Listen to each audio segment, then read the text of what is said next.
नमस्कार। वैसे तो कल हमने आपको मोटा मोटा खाका बता दिया था कि किस किस पॉइंट पे बातचीत होने वाली है एमओयू में। आज एमओयू के वही 14 पॉइंट आउट हो गए हैं। अब उन 14 पॉइंट्स की हम करेंगे समीक्षा और हम देखेंगे कि मनुष्य का एक दिमाग किस स्तर पे जा सकता है। उससे भी आगे जाके ईरान ने इस पूरे के पूरे ड्राफ्ट को रचा है। और अगर आप इस ड्राफ्ट को देखें या जो एमओयू साइन हुआ है उसको देखें तो उसमें ईरान की बुद्धिमत्ता, ईरान की मजबूत कूटनीति की झलक एक एक कोने पे दिखती है। इस ड्राफ्ट में ईरान ने सबको ट्रीट किया और सबसे बड़ी बात ये कि अभी तक जो बात चल रही थी कि हम अमेरिका पर भरोसा क्यों करें, हम अमेरिका के कहने पर डील साइन क्यों करें, अमेरिका भरोसेमंद नहीं है, उसका इतिहास भरोसेमंद नहीं है, राष्ट्रपति बदलता है, नीति बदल जाती है। उस चीज़ को भी भरोसा ना करते हुए डील की गई है। इस डील में अमेरिका पे भरोसा बिल्कुल नहीं किया गया है, लेकिन जो डील की गई है उसमें अमेरिका को फांस लिया गया है। डोनाल्ड ट्रंप के सामने मुझे ऐसा लगता है कि सिर्फ एक ड्राफ्ट था जो पूरी तरह से ईरान की पसंद का ड्राफ्ट था, उसे सामने रख के डोनाल्ड ट्रंप से कहा गया, भाई तुम साइन करोगे या नहीं। डोनाल्ड ट्रंप के पास कोई रास्ता नहीं था और उन्होंने साइन कर दिए। पर अब कहानी यहाँ से शुरू होती है और साइन करने के बाद भी डोनाल्ड ट्रंप को ये बार बार मैसेज दिया जाता रहा कि ये तुमने डील नहीं की है, सरेंडर किया है। और इसीलिए डोनाल्ड ट्रंप कह रहे हैं कि मैं कभी भी वापस जाऊंगा, गोली चलाना शुरू कर दूंगा, वगैरह वगैरह। पर आज हम डील के सारे प्रमुख बिंदुओं को समझेंगे और ईरान ने वहाँ दिमाग कहाँ डाला है इसको जानने की कोशिश करेंगे। सबसे पहले चलते हैं बात डील का पहला और मज़ेदार पहलू, हरमुज डेल्डमरू मध्य, जो सबसे बड़ा मुद्दा था, उसको खोलने का। डील को आप ध्यान से पढ़ें तो जब तक 60 दिन बातचीत चल रही है, उन 60 दिनों में ये खुला रहेगा। उस 60 दिन के बाद यहाँ पर टोल लगना शुरू हो जाएगा, लेकिन टोल नहीं लगेगा क्योंकि ईरान ने भी कहा है कि वो टोल नहीं लगाएगा। टोल क्यों नहीं लगाएगा? टोल इसलिए नहीं लगाएगा क्योंकि एक अंतर्राष्ट्रीय जलमार्ग है, उस पर टोल लगाना गैरकानूनी हो सकता है। उसने कहा कि हम यहाँ सुरक्षा करेंगे, उसके लिए पैसे ले रहे हैं, पर्यावरण के लिए पैसे ले रहे हैं, देख रेख मेंटेनेंस के लिए पैसे ले रहे हैं।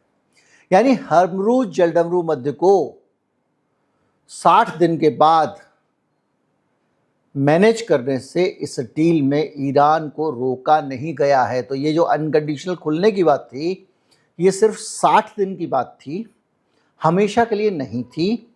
और उसके बाद में निश्चित तौर पे ये कहा गया है कि भाई ओमान के साथ में और बाकी गल्फ कंट्री से मिलके कोई एक सॉल्यूशन निकाला जाएगा। तो ईरान शुरू से कह रहा है कि ये जो रास्ता है, इस रास्ते के आधे के हकदार हम हैं और आधे का ओमान है।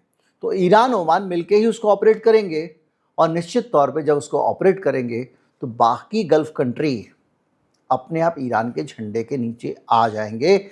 यानी फारस की खाड़ी और ओमान की खाड़ी पे अमेरिका का नियंत्रण जो अभी उसने बनाया था, उस तरह का नियंत्रण जो ब्लॉकेड लगा के बनाया, उस तरह का नियंत्रण आने वाले समय में ईरान और ओमान का होने वाला है। ये ऐसा एमओयू है जिसमें जीत होना तय है। दूसरा, तत्कालीन युद्ध विराम। ठीक है भाई, अभी 60 दिन के लिए हम लोग यहाँ पर युद्ध विराम रखेंगे, लेकिन युद्ध विराम में ईरान और हरमुज को भी माफ़ कीजिए, हिजबुल्लाह को भी शामिल रखा गया है। एक चीज़ आपने गौर की होगी कि अभी कुछ दिनों से हमास के आतंकवादी, हिजबुल्लाह आतंकवादी, हूती के आतंकवादी, इस तरह की जो भाषा इस्तेमाल करता था अमेरिकन मीडिया, वो सब भूल चुके हैं।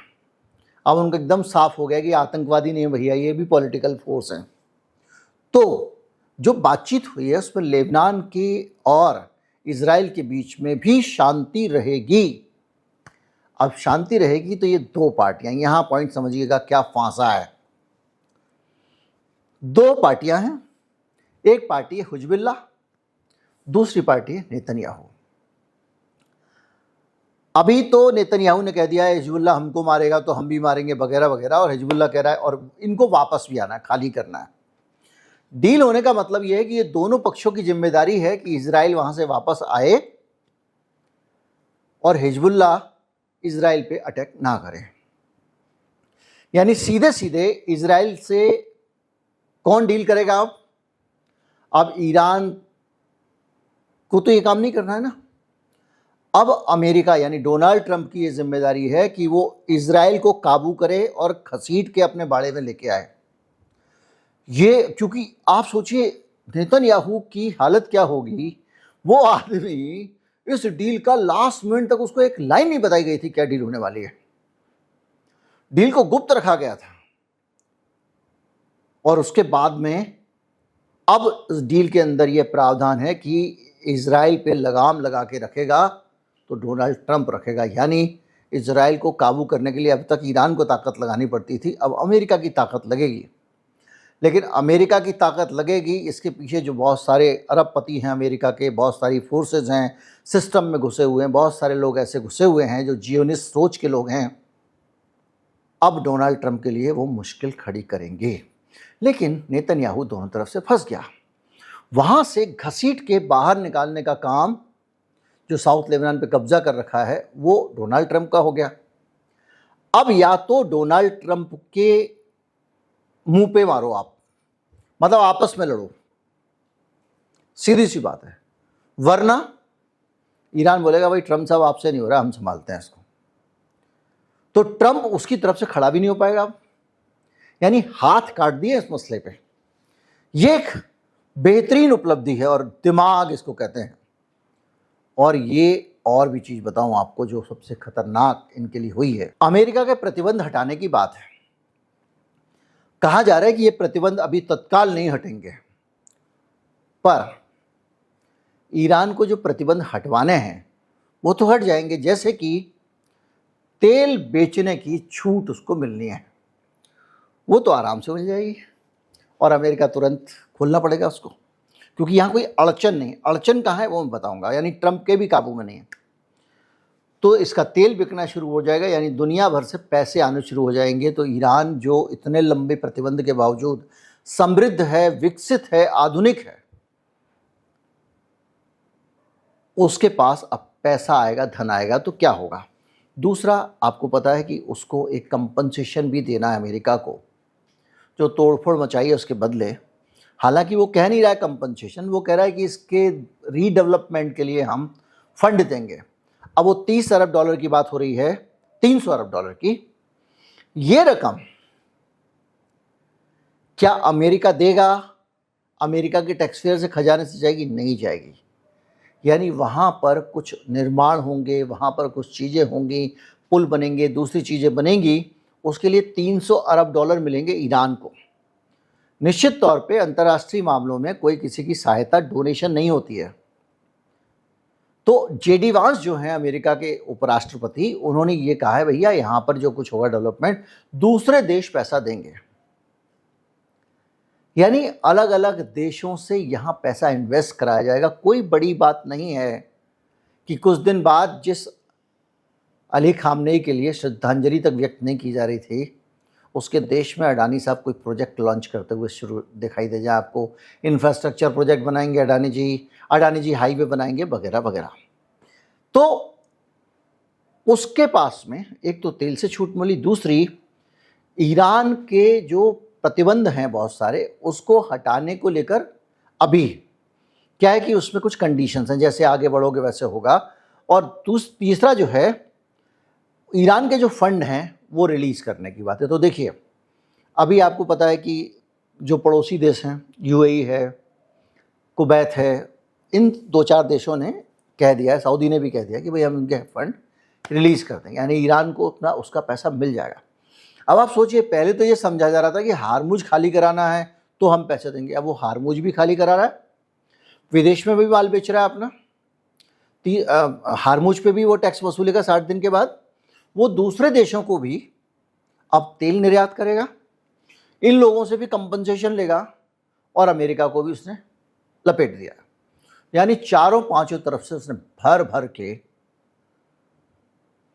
हार केवल हुई है अमेरिका की, ये साबित कर दिया इन चीज़ों से। 300 और इसमें जो बात आ रही है वो प्रतिबंध वाली बात जो मैं कह रहा हूँ कि पूरी नहीं होगी, उसमें बहुत सारे एंगल्स हैं, क्योंकि अमेरिका में भारत की तरह नहीं है कि मोदी जी साइन करके आ गए तो फैसला फाइनल हो गया ना। अमेरिका में कोई भी डील होगी तो बाद में पास होगी वहाँ की संसद से। तो बड़ा सवाल ये उठेगा कि अभी 150 अरब डॉलर का मामला आया था, 150 अरब डॉलर का, जब JCPOA में दिए थे डोनाल्ड ट्रंप ने, दिए भी नहीं थे, ईरान के अपने पैसे ही असेट रिलीज किए थे, तो डोनाल्ड ट्रंप का बयान आया था कि टेररिस्ट कंट्री को इन्होंने ये दे दिया है, वो दे दिया, तमाम सारी बातें। अब उसे दुगनी रकम भी दे रहे हैं, एसेट भी रिलीज कर रहे हैं और तमाम चीज़ें कर रहे हैं। तो कुल मिला के ये ज़्यादा खतरनाक है। एक परमाणु वाला मामला है। ईरान परमाणु बम बनाना नहीं चाहता है, पर वो ये कह रहा है भाई देखो मेरे पास बंदूक नहीं है, लेकिन मेरे पास ये देखो मैगजीन है, ये गोलियां हैं, ये फलाए ढिमका है, मुझे 5 मिनट लगेगा, मैं बंदूक बना के खड़ी कर दूंगा। यानी वो परमाणु हथियार बनाना नहीं चाहता क्योंकि उसकी सत्ता में कल कोई आ जाए और उसकी नीयत खराब हो जाए, तो ये तो मास डिस्ट्रक्शन का हथियार है, आम जनता की जान जाती है इसमें, तो वो बनाना नहीं चाहता। लेकिन ज़रूरत पड़ने पर हथियार रहे इसका इंतज़ाम भी वो करना चाहता है। तो उसी की कड़ी में ये 60% उसका सौदा हुआ है। अब कहा जा रहा है कि इसकी निगरानी जो होगी ना, ईरान बम तो नहीं बना रहा, ये इंटरनेशनल एटॉमिक एनर्जी एजेंसी करेगी। यानी जो तय हुआ था ओबामा के टाइम पे वही वापस लागू हो जाएगा। लेकिन अब हो गया है ईरान ढेर सयाना, हो सकता है कि उनकी निगरानी में एक व्यवस्था रखे और निगरानी के बगैर एक व्यवस्था रखे, क्योंकि इन पूरी लड़ाई के बीच में यूरेनियम का इतना गड्ढम गड्ढ हो गया है, कहाँ पे यूरेनियम है पता नहीं, वहीं है कि नहीं, इस्फहान में है, कहाँ पे ईरान ने बम गिराया था, ये अमेरिका ने, वो कहाँ पे क्या कुछ पता नहीं है, कितना चट्टानों में दबा हुआ है कि निकाल लिया गया था। अब पता चला पहले हमने 2.5 किलो निकाल लिया था भाई साहब, और अब कह रहे 2.5 किलो अंदर दबा हुआ 2.5 किलो। अब इस 2.5 किलो से हम जो चाय बनाएं, तो एक ऐसी व्यवस्था जिसमें वो कह तो रहा है हम परमाणु बम नहीं बनाएंगे, लेकिन परमाणु शक्ति संपन्न देश की बनने की उसकी पूरी व्यवस्था उसके पास है। कोई भी अपने हथियार डेवलप करता है किसी को बताता तो नहीं है। जैसी विचित्र किंतु सत्य टाइप की मिसाइलें ईरान ने बनाई, उसने बताया थोड़ी था किसी को कि उसने ये भी कर लिया है। ये पूरी सिचुएशन जो है उसमें भी यूरेनियम के मामले में हो या हथियार के मामले में हो, अभी तक ईरान ने कहीं पर भी ये नहीं कहा है कि हम बाहर हथियार दें। मतलब कुल मिला के ये समझौता उस पर बड़ा कमज़ोर है। मतलब वो ऐसा नहीं है कि ट्रंप ने उस पर कंट्रोल कर लिया हो। तो पूरी तरह विन विन सिचुएशन, क्योंकि उनका यूरेनियम भी बाहर नहीं जाएगा। एक जगह पे चुप है एकदम समझौता, यानी ईरान ने कहा होगा इस पर कोई बात नहीं होगी, निकल लो आप। कौन सा? Missile, ballistic missile. अब ये एक मिसाइल उड़ती है सीधे जाके वहाँ पड़ती है। उस मिसाइल को इजराइल अपने लिए खतरा महसूस करता था, इसीलिए उसने डोनाल्ड ट्रंप को भड़काया और डोनाल्ड ट्रंप को भिड़ाया। लेकिन वो मिसाइलें तो अब और तेज़ी से बना ली उसने। अब उसने जो भंडार ख़त्म हुआ था लड़ाई में उसको भी पूरा कर लिया। अब तरह तरह की और भी बनाएगा और अपनी इस युद्ध से जो सीखा है उसका फ़ायदा उठा के और ज़्यादा बेहतर विकसित करेगा। तो यहाँ पे आप जाके देखेंगे कि पूरे मामले में कुछ कहीं एड्रेस ही नहीं किया गया है। दूसरी तरफ वो एक नेतन्याहू नामक प्राणी है, जीव, वो जंतु अपने देश के अंदर ऐसा फंस गया है। वो कहाँ तो वो कह रहा था कि मैं जाके ईरान का ये कर दूंगा वो कर दूंगा के नाम पे वो जनता को अपने साथ लिए हुए था। अब डोनाल्ड ट्रंप के सामने उसकी टाएं टाएं फिश हो रही है, कुछ किया नहीं जा रहा है। और डोनाल्ड ट्रंप के बगैर इजराइल थोड़ी कुछ है भाई, अमेरिका के बगैर। अभी 2 साल तो है ही ट्रंप। तो इस बीच में उसके लिए मुश्किल हो गई। बाहर से तो वो फंसी रहा है, अंदर से चुनाव भी मुश्किल है। मैंने आपको बताया 2 महीने बाद चुनाव होने। कुल मिला के ये सारी चीज़ें एक बेहद ही बुद्धिमत्तापूर्ण ईरान के दिमाग की तरफ ले जाती हैं। अब इसमें एक चीज़ और है कि भाई साहब समझौता करोगे, ये समझौता ऐसा नहीं आपन ने आपस में कर लिया, इसको संयुक्त राष्ट्र में ले जाके इसको मोहर लगवाओ। तो 60 दिन बाद जो भी समझौता निकलेगा उस पर ये लगवाएंगे मोहर, और मोहर लगाने के बाद में अंतर्राष्ट्रीय वैधता मिल जाएगी।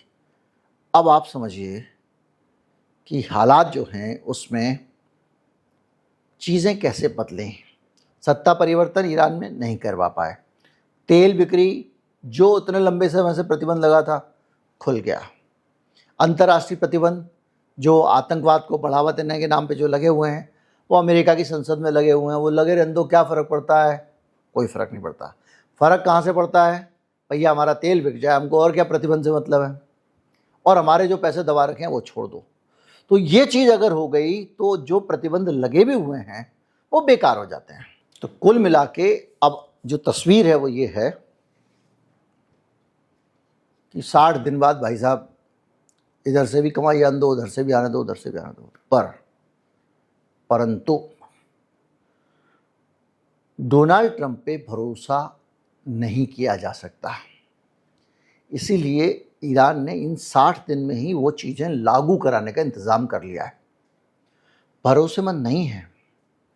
अगर मैं आपसे जिक्र कर चुका हूँ अफ़गानिस्तान वाले समझौते पे जाएं तो मैं संयुक्त राष्ट्र में आपकी सरकार को मान्यता दिलाने की कोशिश करूँगा, ये दावा किया था। ये दावा किया था डोनाल्ड ट्रंप ने, लिख के किया समझौता दोहा अकॉर्ड में कि अफ़गानिस्तान की जो तालिबान सरकार बनेगी उससे डिप्लोमेटिक रिश्ते बनाएगा अमेरिका। आज तक नहीं बनाए। अब चलते हैं डोनाल्ड ट्रंप के रिकॉर्ड पे। 2020 में एक दोहा अकॉर्ड हुआ था, 29 फरवरी 2020 अमेरिका ने तालिबान के साथ किया था अफ़गानिस्तान को लेकर। इसमें यह तय हुआ था कि संयुक्त राष्ट्र से प्रतिबंध हटवाएंगे तालिबान के ऊपर से। तालिबान को सत्ता मिल गई है पर संयुक्त राष्ट्र से उनके लिए कोई आदेश नहीं आया, क्योंकि मामला सिक्योरिटी काउंसिल का, यानी डोनाल्ड ट्रंप का वादा झूठा है। दुनिया भर के जो संपत्तियां थीं अफ़गानिस्तान की जो अलग अलग जगह पे फंसी हुई थी, जैसे ईरान को वादा किया है, उनको रिलीज कराया जाएगा।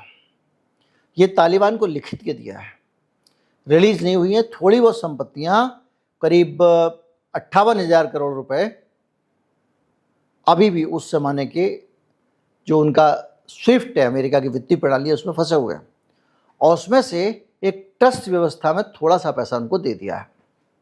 उनको राजनयिक मान्यता नहीं मिली है।